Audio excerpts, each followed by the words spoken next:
there is something that your ego is really scared about, that is really afraid, that is trying to avoid by any means, but for good reasons. I mean, good reasons for you. So your ego wants you to live scattered. It wants you to have mood swings, to wake up in the morning and feeling in this way. And then through the day, you feel like that. You change the context to a new place or a new thing happens and you have a new mood, as if you were a victim of everything that happens, as if how you feel and what you really are deep inside of you is defined by all these tiny circumstances that happen to you. Your ego wants you to think that your mood is depending on all these things swinging around. And also, your ego certainly doesn't want you to have good focus. So you most likely find yourself noticing that you open the computer or your phone to check on something. And after a while, you just turn it down and realize that you never really did what you intended to do in the first place. You end up just spending a lot of time doing things you didn't want it to do. Or it wants you to make you feel that you contradict yourself, meaning that at some point you think like this, at some point you think like that. Like in the morning, you could say, I'm going to live in peace. I'm going to live in peace today. I'm going to be fine with me and I'm going to be just effortlessly going through my day and that's what I want. But then after a few moments, you find yourself prey of productivity. And suddenly you just want to get this thing done and to solve this to-do list and to master this, the other thing, control stuff. And maybe later you find yourself comparing yourself on social media with other people, or just in general, thinking that you are better, or that you're worse than other people. All that goes completely against the desire, the profound, real desire of feeling well with yourself. So your ego wants you to live in a multiple personality disorder. It wants to confuse you enough so you don't even know who you are. That's the strategy. So you think you are this person in this place, that person in the other place. For example, it made you think that you are comfortable and confident with you are with your friends and the comfort of your family or people who know you very well. You feel confident and comfortable. But when you are in front of people you don't know, strangers, you find yourself insecure, or maybe at work you find yourself defensive. So there is this all changes of you. And at some point you end up believing that you are all of them. But by definition, that's impossible. The question is, which of them are really you and which ones are just not true? And the only way to find that actually is by cleaning up. In the beginning, you don't know. You don't know if the real you is the one that wakes up in the morning or the one that really gets engaged during the day and then you show your real you, or the one who shows when you are in relationship to others, but to who? You know, it's a complex situation. So how you figure it out? Well, you do exactly the opposite as the ego does. The ego wants you to be scattered and lost in thought and in different attitudes and perspectives. So for those of you who watch this channel, you know, this is the moment where I suggest you, how you do that? You do that by meditating, by this an exercise on training on cleaning up your mind from this scattered momentum of confusion that is going on in most people's lives most of the time. But it's not your nature. It's not what you really are. And that confusion is what's causing other problems, really. So what you want to do is you take an object as a reference and you make a conscious choice to stay with that object. And after a few seconds, you will notice that your mind just goes all over the place thinking on something else and you got distracted. Let's say you're focusing on your breath. And after a few seconds, you find yourself thinking about what I was doing or what I have to do later, or what I have to do tomorrow, or what someone else said, or just something interesting you saw on social media. But the point is that in that very little symbol of getting lost, that's the matrix, that's the core of the software of how your ego is ruining your life, how your ego is not letting you enjoy your life and thinking that you're depressed or you're anxious or you're all these unnatural states to you. They are all thrive in the scattered mind.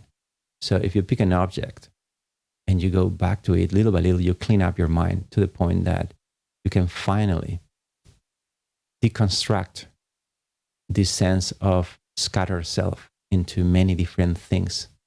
Someone who's afraid in here, someone who is loving in this other context. All this contradiction thrives in you being distracted. That's why it's so important that you calm yourself down and you consciously decide not to follow thoughts that are not relevant in the moment. So when you sit to meditate, then this is clear. That's why I suggest you to do that. You're going to find a link below where I will show you in a free 10-day course how to do this stage by stage. But you can take this even more simple, which is just think about yourself. For example, today, please do sit to meditate. I strongly suggest you to do that, but take decisions about the things that are coming up in your day. For example, if you're going to go walking on the street, say, okay, I'm just going to be focusing on the wind in my skin as I walk. And just see how you scatter your mind. After a while, you realize you're not doing that. Or when you're working, say, okay, I'm going to be working, fully working when I'm working. Or when someone is talking to you, or even watching a video like this, I'm going to be fully immersed and focused. And you will see that sometimes it works for a while. But strangely enough, we cannot own our own attention, which is our conscious capacity. It's consciousness itself is your freedom.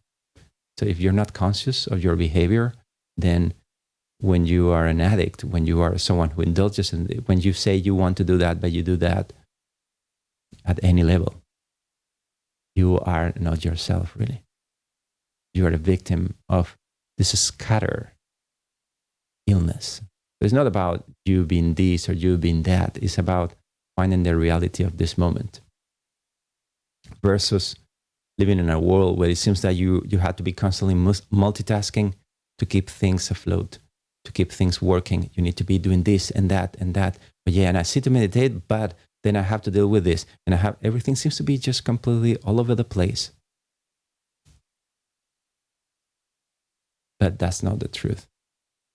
The truth is that the only thing that you're missing in your life is to rest with a unified mind, with a collected mind, a mind that is one, a mind that is conscious, a mind that is lucid, a mind that it is like your hand. You will move it if you want to, and if you need it, you use it, and if you don't want it or you don't need it, you just leave it. You need rest. It is your hand. You can consciously move it and use it. The same should be for your mind. And this is not just a functional thing, like could be your hand, which will be a very, very unfortunate not be able to control your hand. But your mind is an incredible disaster. You cannot control your mind. How are you going to be happy? Even when you get everything you think you want, all your desires. Even when everything gets fixed, nothing will make sense if your mind is scattered. You will be suffering in paradise, let's say. Could be in the most beautiful beach with no having to work any one day more in your life and having by your side the love of your life. And you may still suffer after a while. And you know this. So instead of trying so hard to make this perfect environment, we're not trying to create that quality of presence. That is what really brings you full satisfaction. And in the way to do that, you will find out that you didn't need the beach. You didn't need the romantic person. You didn't need the money. All that you ever really missed was yourself, was your presence. Because when you live your life with a collected mind, which is luminous, which is present, which is alive to its fullest, and everything is interesting. Everything is so amusing every moment. There's so many details to this moment that you just don't want to live anything else anymore. So instead of trying to achieve, trying to get somewhere else, trying to become someone else, it's just about remembering your presence here and now. And compared to many people who talk about presence, the thing that I would like to add as a tool for you, if you are inspired to use it, is that there are actually ways of step-by-step achieving this. It's not just a random pointer like just stay present. Okay, fine. But that's not enough. And you know it. That works. It's a great intention. I'm going to try to be present all the day. But does it really work? So going back to the original idea, your ego is afraid of this because that's the end of the ego. The ego is just this error in the software of your mind. It's not even a something. We talk about it as something. This is just a way of understanding it because it looks like you're a victim of something. That's why it makes sense to talk like that.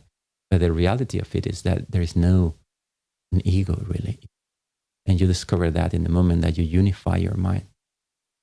You collect your mind fully in this moment. And there's a background of peace. And the perfect aliveness of this moment, so fully alive that you don't want to be anywhere else, doing anything else, or being anyone else. Everything seems to be right, in the right place.